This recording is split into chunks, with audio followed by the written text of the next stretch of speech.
Woohoo! Welcome back to Big Herb the Nerd, and today's first reactions to FM20. So I was lucky enough to go down to Sports Interactive headquarters down in Stratford and play the new game. Play it early. We played it very, very early. It was about 6 weeks, I think 5-6 weeks before official release.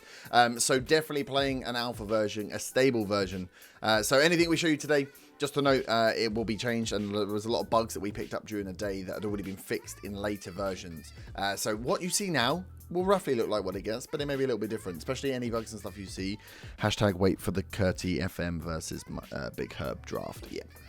Gonna be fun. So today we're gonna look at just some of the initial screens, getting into the game, some of the club culture stuff, some of the development center, a quick look, and some of my thoughts on those new additions. And then we'll move in later in the week to have some more in-depth looks at things like the development center, the scouting, how that's going to change some of the new job roles and how that'll link and what you can do with the new job roles, as well as just a view at tactics, how we're building tactics, what's changed within there, code of contact, lots of little features that will go in and take a little of a deeper look at ways that the game may change the way it plays. So have a go through, have a look at some of the captured footage from the event, and I will meet you back at the end when we discuss some of those things. So one of the first things you'll notice when you come into FM20 and you pick your team for the first time after selecting your leagues is the fact that the club culture is now part of this front screen. So you have your normal information and history panels as per usual, but right down the bottom you get to see the club's culture. So you can see for Arsenal here, they have play entertaining football, signing players under the age of 18 for the future, and playing attacking football as their club culture. There's 3 cultures essentially for the club, individual cultures.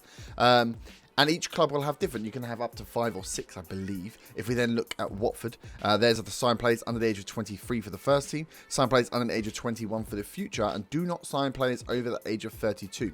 So these club cultures are available against every single club. You have to see it as you pick your team. It may give you a slight idea of what that team is like, what that director judges the team on, and therefore whether you want to manage them or not based on those. If we go and look at a familiar team, our beloved Leyton Orient, and see as you go further down the league, you may have less in there. So these guys have signed players under the age of 23 for the first team and do not sign players over the age of 30.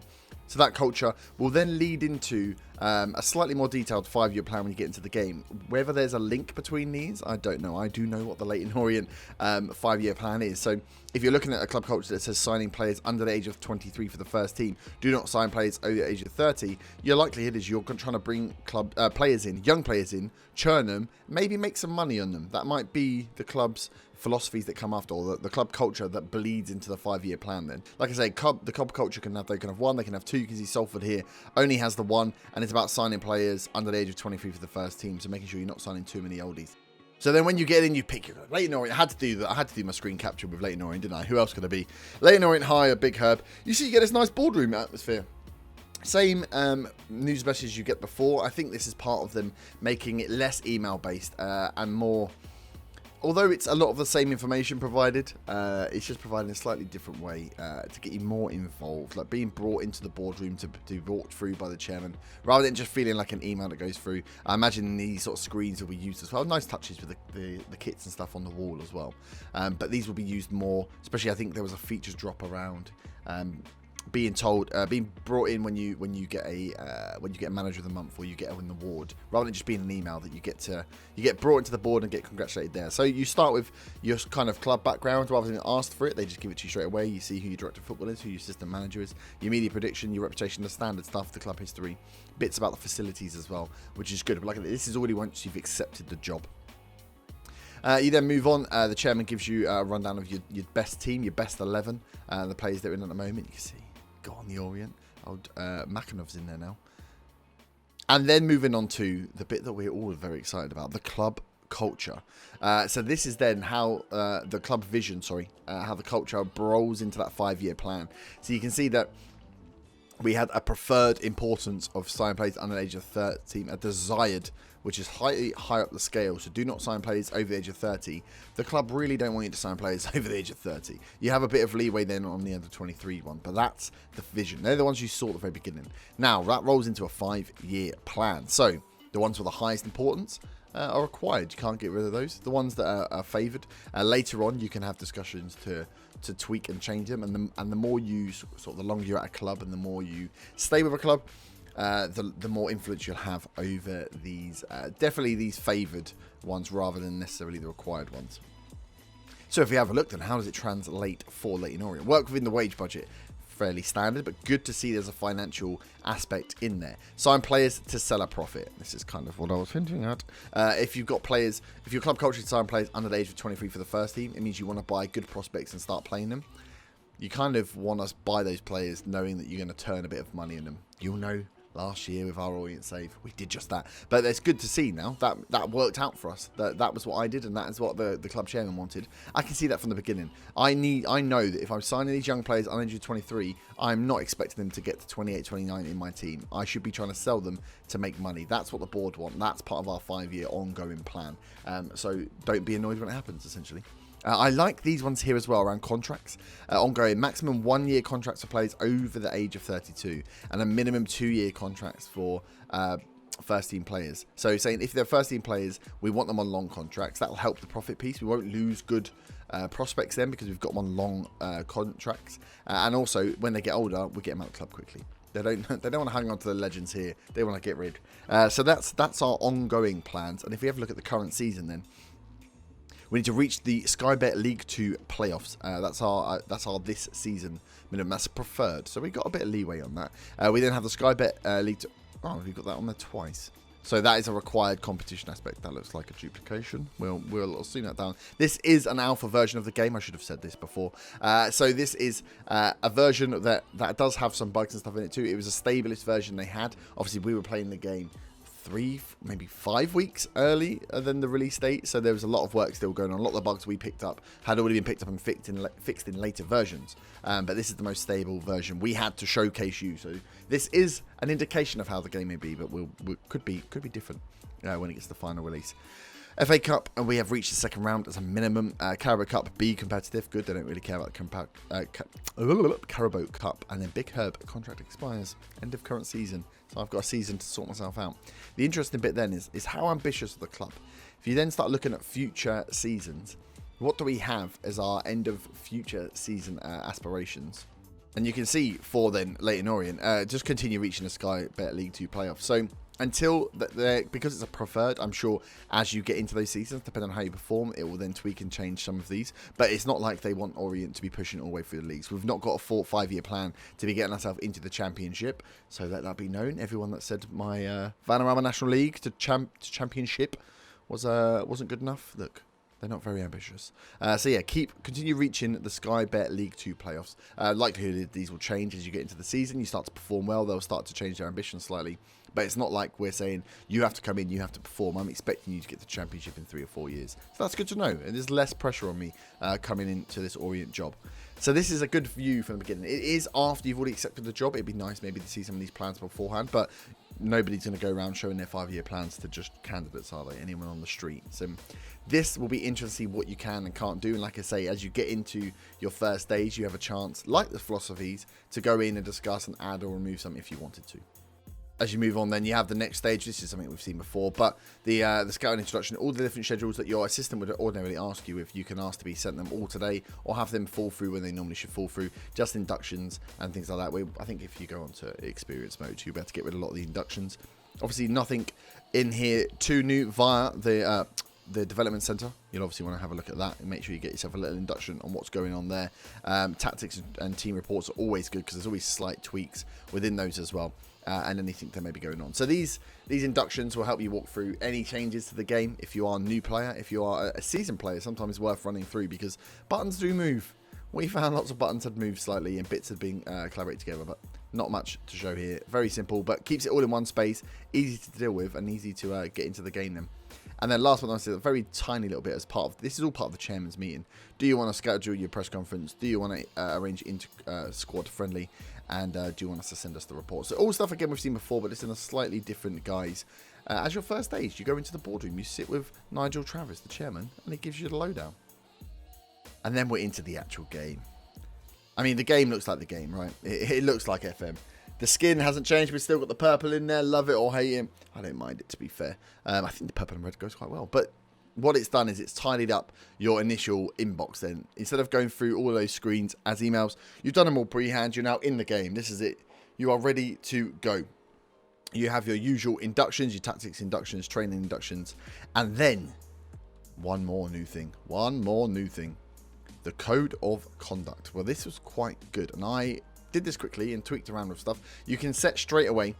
You can skip it. You can leave it as it is. You can ask your assistant to do this, but you can set your fines for your players. And I don't know, a lot of players don't actually use this feature. I use it a lot. I usually go in quite hard, and it was always a case of you have to set a standard with it. You have to do the same thing. Otherwise, players came back to you and moaned about you not being consistent. This is a way of instilling that consistency from the beginning. So straight away, you know for your first time, second time, third time, or fourth time and more, for each of these incidents, what your fine will be. So you can set it. You will get questioned on it by the players as well. Part of the team meeting, introducing yourself, they'll come back to you on this code of conduct if they feel like it is too stringent or maybe too easy.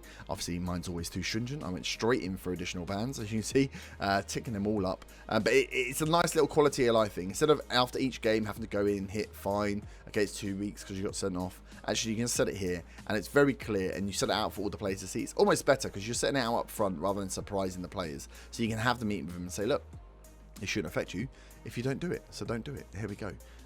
So yeah, this is a nice little quality of life thing just to do at the beginning. Again, we'll see how it works out. I know that it comes into the team meetings and the players will come and talk to you about it or what they think. It does mean that probably individual players will come and talk to you about your code of conduct and then thinking it's too harsh or too lenient in certain ways. But we'll see that in further interactions as we get into the game. Okay, so as I mentioned earlier, a few days in, you have your club vision and expectations meeting, very much like you would do in last year's game, where you go in and set what you're going to sit for each of the competitions, how it's going to work. Now, you have the opportunity to attend the meeting and discuss the 5-year plan itself. Do you want to make any changes? Do you want to do it? You can see how they're judging you on each of them as well. So you have the option to go through and talk about each of these and discuss then with the chairman whether you want to keep some, remove some, or how it goes. At the beginning, it'll be more difficult to get rid of them. They'll likely throw them back at you if you suggest ones that they don't want, especially if they're desired. They're more likely to remove maybe the favoured ones. You may come in and say, actually, I quite like signing old players. I like using them to bring through the youth. Let's get rid of this over 32 one, shall we? You can also add some in as well. So this is how you'll interact. You'll have one of these meetings every year, along with your competition objectives. You can see in the bottom left hand corner there, you have your competition objectives as well. So you can add them in, and this will be the new screen you go through. This will be the one you do every year. As you can see, I did try to remove some and they threw them back at me. They didn't like it whatsoever. But as you grow with the club, a lot of the changes this year are about long-term playing, long-term saves. So it'll be interesting to see how quickly you can gain favour with the board and be able to actually influence these yourself to drive that long-term future. And like I say, the cultures will be driven by the plan. So I think it's a two-way system. If you are driving a certain style of play and you're inputting things into the 5-year plan, how many years before that becomes part of the club's culture? Can you as a manager be the next kind of Wenger, the next Ferguson, and drive the actual culture of the club via the work you're doing rather than it being passed on to you? And now the last big one, the big feature we want, the development center. I took the induction on development center just to run through, so you can see the screens yourself or what's going to come through. This is where you see your under 23s and under 18 squad. They've disappeared from the left-hand bar. They are now part of the development center. You can see for it, we have no candidates waiting the first team. So you start with the overview screen. You have your idea of first team candidates, the guys that need attention, the ones that are to watch as well, ones that are playing well, and they'll all move around these boxes. So if you've got players that should be playing first team or you're for development, they need to be playing first team games, they'll go into that first team candidates. You can start thinking about bringing them in if you need subs. I am a big favour of using youngsters in the teams. Needs attention if players are dropping off, if their potential may be waning slightly, if they maybe need to move, you need to do something else with them. It gives you the quick at the top as well about how good is your under 23 squad and your under 18 squad, how full of talent are they, essentially, and then how many players you have out on loan as well. Next tab along, you have your loans. You have your players that are actually out on loan. And you have at the bottom there some loan suggestions. We're hoping they're going to make that bar movable, because when you're in a club with a lot of young players, that loan suggestions fills up quite a lot. But yeah, you can see and track here how many players you actually have out at the moment, how many players you think should be going out. Like say here we have one suggestion here for the young striker to go out on loan because he needs first team football. I then can make the decision: do I add him to the loan list? Do I put him out on loan to make him available? Do I actually think about using him in the first team or not? And as I was saying before, then you can see that this is where you access your under 23s and under 18 squad. Also your youth candidates when they come through. But each squad, it's just the same as the squad screen. Exactly the same as you've seen before. You've got squad, you've got the cohesion, you've got a small, essentially a rundown version of what is available for each of the left-hand panels for the main squad. But for your under 23s, you can still filter them from the main squad screen if you wanted to. But this is a way of just keeping track, I suppose, on the performance of those guys. Just that everything is in order. With your under 23s and under 18s, and of course then when the youth candidates come through you can see them in here as well. So that was your first look. Look at the development center, look at some of the code of conduct, just the initial board screens, how that's all going to work, the feel of the game. As you all know, the game looks very similar skin wise.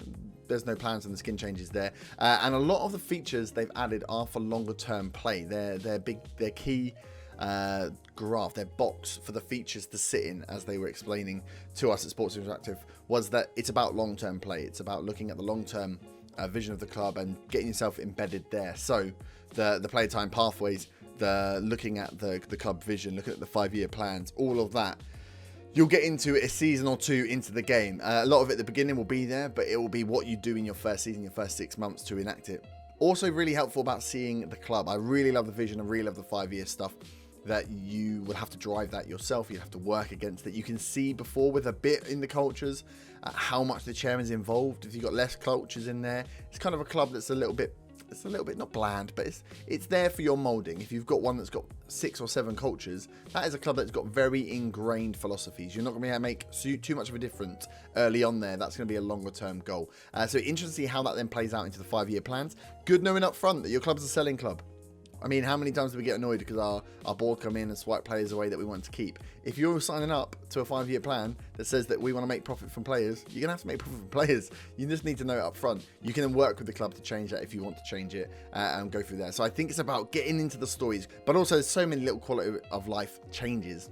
Just make the game a little bit nicer to play, a little bit easier to play as well. But I am, for one, very excited to get my hands on the game when it comes out on the 19th. Obviously, beta will be out roughly 2 weeks before, but we still don't have a confirmed beta date. Where we will be starting a Real Madrid save. So if you're interested in how we get on there, make sure you give that subscribe button a bash, like this video, and stick around because the rest of the week we'll have some more deep dives into some of those actual features, how they're working, look at some of the data that's running through them, as well as some shorter tip guides. And we have, in preparation for the Twitch.tv event of the year, Curti versus Big Herb. We are going Celtic versus Rangers. Big Herb Celtic versus Curtis Rangers on Twitch.tv. Big Herb the Nerd. That is what we'll be playing out. That will be my beta save on Twitch. So make sure you get over there and give that a follow as well. And we will have a rundown of the Celtic team that we get to play with a little later this week as well as some draft games against the man himself. As we were testing our team and our tactics. But I'm very, very excited speaking to the guys at Sports Interactive. They have so much passion for the game, so I cannot wait to get my hands on it and thank them enough for giving me the opportunity to play the game early. I'll leave it there. Catch you next time for some more FM20 action, and we will be there soon. Soon we will have our hands on the game. Have a great evening. Bye-bye.